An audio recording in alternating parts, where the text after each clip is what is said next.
সকাল এবং সন্ধ্যায় একটি জিকির করিলে আল্লাহ তাআলার আরশ আজিম পর্যন্ত কাঁপতে থাকে এবং তার জন্য দোয়া করতে থাকে। যতক্ষণ না পর্যন্ত তার দোয়া কবুল করা না হয় ততক্ষণ পর্যন্ত কাঁপতেই থাকে। আল্লাহু আকবার। প্রিয় ভাইরা মা বোনেরা, আল্লাহ তাআলার আরশ আজিমের মধ্যে একটা বিশেষ নূরের খুঁটি রয়েছে।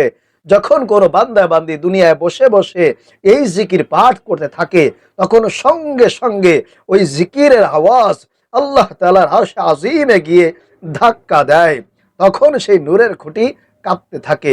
আল্লাহ রাব্বুল আলামিন তখন সেই নূরের খুঁটির অবস্থা দেখে খুঁটিকে বলে, ও খুঁটি, তুমি কাঁপছো কেন?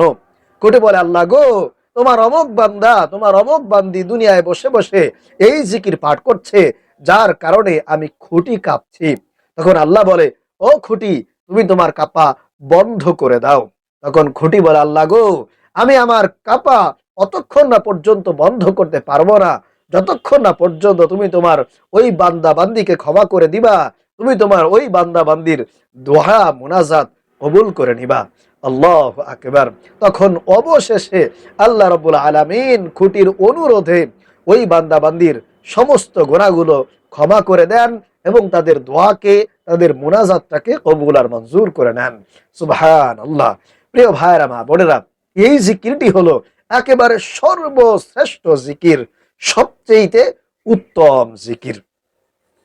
এই জিকির পাঠ করলে আসমানের সমস্ত দরজাগুলো খুলে যায় এবং আল্লাহ তাআলার আরশে আজিমের সমস্ত পর্দাগুলো উঠে যায়। আল্লাহু আকবার।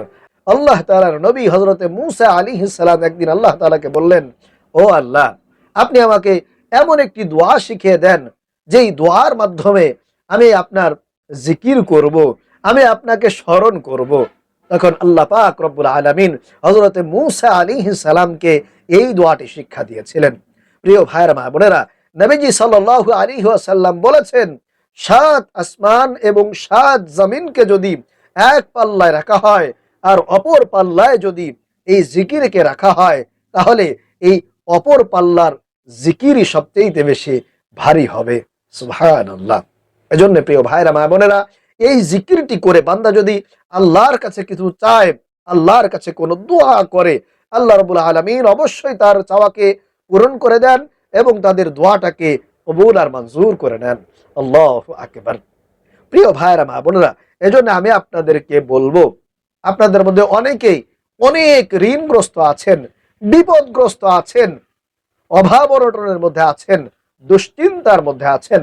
আপনারা যদি এই জিকিরটি পাঠ করে আল্লাহর কাছে দোয়া করতে পারেন তাহলে আল্লাহ রাব্বুল আলামিন, আপনার যদি পাহাড় পরিমাণ ঋণ থাকে, আল্লাহ তাআলা আপনার সেই ঋণগুলোকে কুদরতিভাবে, অলৌকিকভাবে পরিশোধ করার ব্যবস্থা করে দিবেন। আপনার কোনো প্রকার দুশ্চিন্তা করতে হবে না ইনশাআল্লাহ। যদি আল্লাহর উপরে পরিপূর্ণ ইয়াকিন রেখে, বিশ্বাস রেখে, আল্লাহ রসুলের প্রেম, ভালোবাসা, মহব্বত নিয়ে যদি এই জিকির পাঠ করতে পারেন তাহলে অবশ্যই আল্লাহ রাব্বুল আলামিন আপনার সকল ঋণ মুক্তির ব্যবস্থা ইনশাআল্লাহ কুদরতিভাবে করে দিবেনই দিবেন। কারণ এই জিকির পাঠ করলে আল্লাহ তাআলা ওই বান্দার উপরে খুশি হয়ে যান, সন্তুষ্ট হয়ে যান।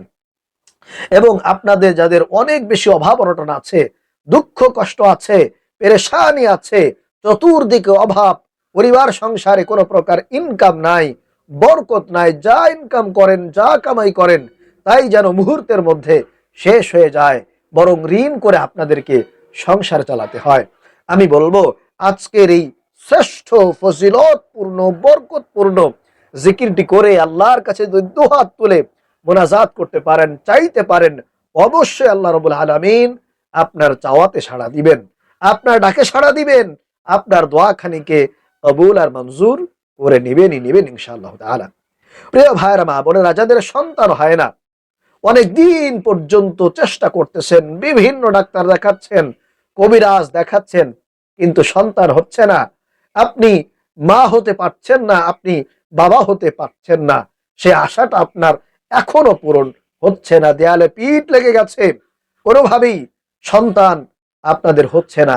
আমি বলবো একটু মেহেরবানি করে আল্লাহর উপরে পরিপূর্ণ ভরসা রেখে আপনারা এই জিকিরটি করবেন। এরপরে আল্লাহর কাছে নেককার সালেহ সন্তানের জন্য বিশেষভাবে দোয়া করুন, অবশ্যই আমার আল্লাহ আপনার দোয়া, আপনার মোনাজাত, আপনার ডাকে সাড়া দিয়ে আপনার কোলে ইনশাআল্লাহ ফুটফুটে নেককার সালেহ কোল জোড়ানো সন্তান দান করবেন ইনশাআল্লাহ। তাহলে প্রিয় ভাইরা মা বোনেরা, অবশ্যই আপনারা এই আমলটি করার চেষ্টা করবেন। এবং যাদের চাকরি বাকরি নাই, ব্যবসা বাণিজ্য নাই, একেবারে বেকার বসে আছেন, কিছুই করতে পারছেন না, বিভিন্ন জায়গায় আপনারা ইন্টারভিউ দিচ্ছেন, চাকরির জন্য আবেদন করতেছেন, কিন্তু কোনোভাবেই আপনার চাকরি হচ্ছে না, আপনার বেকারত্ব দূর হচ্ছে না, আপনি মানুষের উপরে বোঝা হয়ে আছেন, আমি বলবো অবশ্যই জিকিরটি করবেন। আল্লাহ তাআলা আপনাকে উত্তম চাকরির ব্যবস্থা করে দিবেন, আপনার কামাই রুজিতে, ব্যবসা বাণিজ্যে ইনশাআল্লাহ বরকত দিবেন।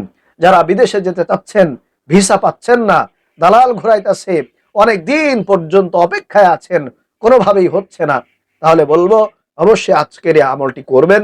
আল্লাহ রাব্বুল আলামিন আপনাদের যাবতীয় সমস্যা ইনশাআল্লাহ সমাধান করে দিবেন। তাহলে প্রিয় ভাইরা মা বোনেরা, চলুন আমি আপনাদেরকে আমলের নিয়মটি বলে দিই এবং শ্রেষ্ঠ জিকিরের সাথে আপনাদেরকে পরিচয় করিয়ে দেই। এই আমলটি করতে হবে প্রিয় ভাইরা মা বোনেরা আপনাদেরকে ফজরের পরে, অর্থাৎ ভোর সকাল বেলায়, অথবা আপনারা সন্ধ্যার পরে, মাগরিবের পরে এই আমলটি করবেন। চেষ্টা করবেন একেবারে ফজরের নামাজটা পড়েই এই আমলটা করার জন্য, তাহলে সবচেয়ে বেশি ভালো হবে। এছাড়া আপনারা কিন্তু মাগরিবের পরে, সন্ধ্যার পরে এই আমলটি করতে পারবেন। তাহলে আপনারা ফজরের নামাজ পড়ে সুন্দর জায়গায় বসে যাবেন, বসার পরে 1 নম্বরে 100 বার আপনারা দুরূদ শরীফ পাঠ করবেন। আল্লাহ রসুলের প্রেম নিয়ে, মহব্বত নিয়ে, ভালোবাসা নিয়ে, আল্লাহ রসুলকে রাজি খুশি করার জন্য, সন্তুষ্ট করার জন্য আপনারা 100 বার দুরূদ শরীফ পাঠ করবেন। এই ছোট্ট দুরূদ শরীফটা 100 বার পাঠ করবেন এইভাবে, সাল্লাল্লাহু আলাইহি ওয়াসাল্লাম, সাল্লাল্লাহু আলাইহি ওয়াসাল্লাম। এরকম একটা তাসবিহ নিবেন, তাহলে আপনাদের গুনতে সুবিধা হবে। তাসবিহ নিয়ে 100 দানার একটা তাসবিহ নিবেন, এরপরে এইভাবে পড়বেন, সাল্লাল্লাহু আলাইহি ওয়াসাল্লাম, সাল্লাল্লাহু আলাইহি ওয়াসাল্লাম, সাল্লাল্লাহু আলাইহি ওয়াসাল্লাম, সাল্লাল্লাহু আলাইহি ওয়াসাল্লাম, এইভাবে করে পড়বেন। এরপরে প্রিয় ভাইরা মা বোনেরা 100 বার আপনারা ইস্তেগফার পাঠ করবেন। নিজের জীবন যৌবনের অতীতকালের সমস্ত গুনাহের কথা স্মরণ করে, সমস্ত পাপের কথা স্মরণ করে, আল্লাহর কাছে অনুতপ্ত হয়ে, লজ্জিত হয়ে, ওয়াদাবদ্ধ হয়ে, যে আল্লাহ অনেক গুনাহ করেছি, ভুল করেছি, আল্লাহ আমাকে ক্ষমা করে দেন, এইভাবে তারপরে আপনারা ইস্তেগফার পাঠ করবেন। আস্তাগফিরুল্লাহাল্লাযী লা ইলাহা ইল্লা হুয়াল হাইয়ুল কাইয়্যুম ওয়া আতুবু ইলাইহি, আস্তাগফিরুল্লাহাল্লাযী লা ইলাহা ইল্লা হুয়াল হাইয়ুল কাইয়্যুম ওয়া আতুবু ইলাইহি, আস্তাগফিরুল্লাহাল্লাযী লা ইলাহা ইল্লা হুয়াল হাইয়ুল কাইয়্যুম ওয়া আতুবু ইলাইহি। এইভাবে করে গুনাহের কথা স্মরণ করে করে, আল্লাহর কাছে অনুতপ্ত হয়ে হয়ে আপনারা ইস্তেগফার পাঠ করবেন, তাহলে অবশ্যই আল্লাহ তাআলা আপনাকে ক্ষমা করবেন এবং আপনার সমস্ত পেরেশানি দূর করবেন। গায়বীভাবে আল্লাহ তাআলা আপনাকে রিজিক দিবেন, ধন সম্পদ দিবেন, টাকা পয়সা দিবেন, আপনার দোয়া কবুল আর মঞ্জুর করবেন। তাহলে প্রিয় ভাইরা মা বোনেরা, 1 নম্বরে 100 বার দুরূদ শরীফ পাঠ করবেন, 2 নম্বরে 100 বার ইস্তেগফার পাঠ করবেন।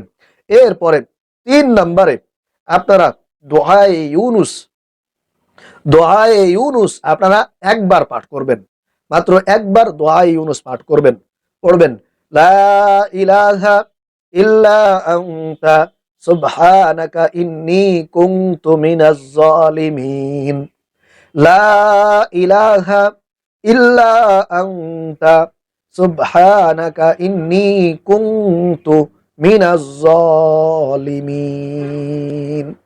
এইভাবে করে ইস্তেগফার দোয়া ইউনুসটা আপনারা 1 বার পাঠ করবেন, তাহলে আল্লাহ রাব্বুল আলামিন আপনার সমস্ত বিপদ আপদ থেকে, মুসিবত থেকে আল্লাহ তাআলা আপনাকে উদ্ধার করবেন, হেফাজত করবেন, সকল প্রকার দুর্ঘটনা থেকে আল্লাহ তাআলা আপনাকে রক্ষা করবেন। এজন্য দোয়া ইউনুসটা আপনারা পড়বেন। এরপরে 4 নম্বরে আপনারা সেই ফজিলতপূর্ণ, বরকতপূর্ণ, একেবারে সর্বশ্রেষ্ঠ জিকিরটি 99 বার পাঠ করবেন। 99 বার আপনারা সেই জিকিরটি পাঠ করবেন।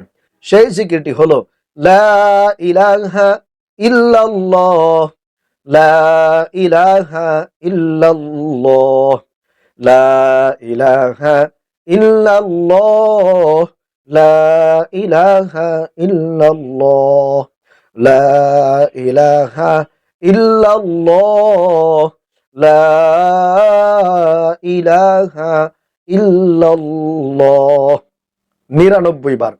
এরপরে একবার মাত্র পাঠ করবেন পুরাটা, লা ইলাহা ইল্লাল্লাহু মুহাম্মাদুর রাসূলুল্লাহ